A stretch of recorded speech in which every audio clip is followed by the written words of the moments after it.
we conjugate in Spanish, what we're doing is we're giving a verb a subject. In other words, we're making someone do something. So all verbs start out as infinitives. Infinitives are just the base form of the verb, like to dance, bailar in Spanish, to live, which is vivir in Spanish, and to eat, right? See, in English, we see to dance, to live, to eat. These are infinitives. And in Spanish, these words mean the exact same thing. Now, notice in Spanish, sometimes the infinitive ends in AR, sometimes it ends in IR, and sometimes it ends in ER. That's what we call AR, ER, and IR verbs. Okay? They're just a type of infinitive, but it's still a verb. So when we use an infinitive, it means nobody's actually dancing, right? Nobody's living. It's just the form of the verb that tells us what it means, what event or what action we're trying to communicate. Okay? And like I mentioned above, notice how in English these all start with to. Now, when we want to conjugate them and we want to make someone do them, to say I dance or you dance or someone else dances or we eat, that process is called conjugating. I can conjugate to the present tense. I can conjugate a verb to the past tense. I can conjugate a verb to any verb tense, past, present, or future. But right now, we're just going to learn the basic present tense to get us started. Okay, so we take off that AR, ER, or IR ending and we throw it away.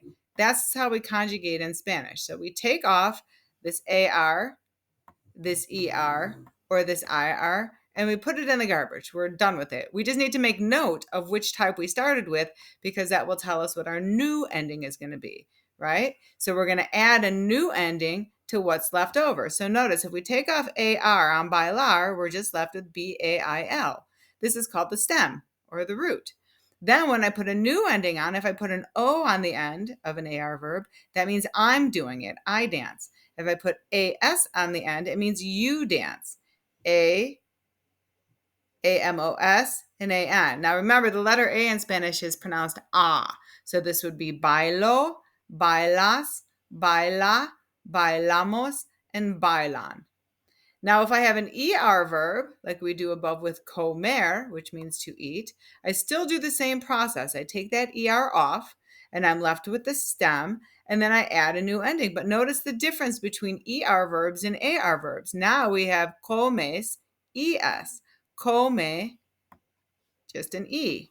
Comemos. So you see the difference between AR verbs and ER verbs, but still comemos, EMOS, is pretty close to AMOS. They're very similar, and they both are the we form of the verb.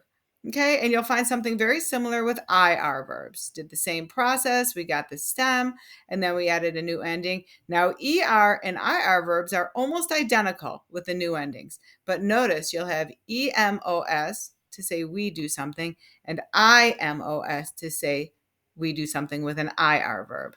So that's all you have to know about conjugation. So here's a little chart that tells you the new endings for AR verbs once you've taken off the original AR infinitive ending. The new ending for ER verbs, once you've removed the ER, if you add any one of these endings, that's going to tell us who is doing the action. So this is a nice little chart. Okay. Now you don't always have to include the subject pronouns. In other words, if I say bailo, that means I dance. I can say yo bailo if I want, but the fact is that bailo, that ending of O, only applies to the yo form. Notice there isn't an O in any of the other subject forms. Same thing with bailas. Everything here is all just for the tu form. But if you look in this column right here, you'll notice that el, ella, and usted, well, they share a common ending. So if I just said baila, I wouldn't know if you wouldn't know if I'm saying el baila, ella baila, or usted baila. So I always have to put the subject there. So you might get the question, why is it okay to sometimes leave the subject pronoun off of the sentence? And the answer to that question is, well, when the subject pronoun only has one subject pronoun per ending. If the ending is shared by more than one subject pronoun, then you have to indicate who the subject is. Notice down here with vosotros, there's only one ending and one subject, but this one has one ending and 3 subjects. This one is really one ending and one subject because it's still just we. So, oops, what did I just do? So if it's we all boys or we all girls, it's still we. So that's considered one ending.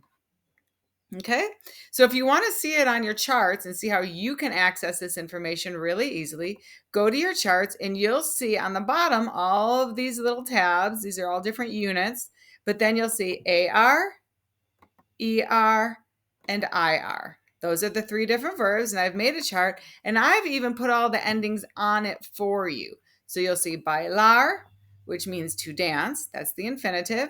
And then if I take off the AR and I replace it with an O, yo bailo means I dance. Tu bailas means you dance, informal. Él, ella, usted, he, she, or you, formal, dance. We dance. They dance or you all dance, ellos or ustedes, and then vosotros. And remember, all the subject pronouns are listed here on the side, so you can always see them right there. Now, if you just want to get a chart to see what the new endings are and start to memorize those, you can just start practicing it in your head. Oh, as, amos, an.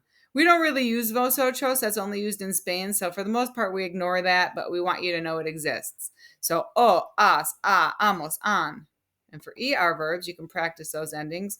O, es, hemos, ein. And then for IR, o, es, hemos, ein. So notice in the yo form, that one stays the same for all the forms. All AR, ER, and IR verbs. The yo form always has a new ending of O, but all the other ones are going to change. All right? So that is how you conjugate, and I'm going to be asking you to do that for us on this test. So hopefully that was helpful, but if not, please reach out and ask me for help.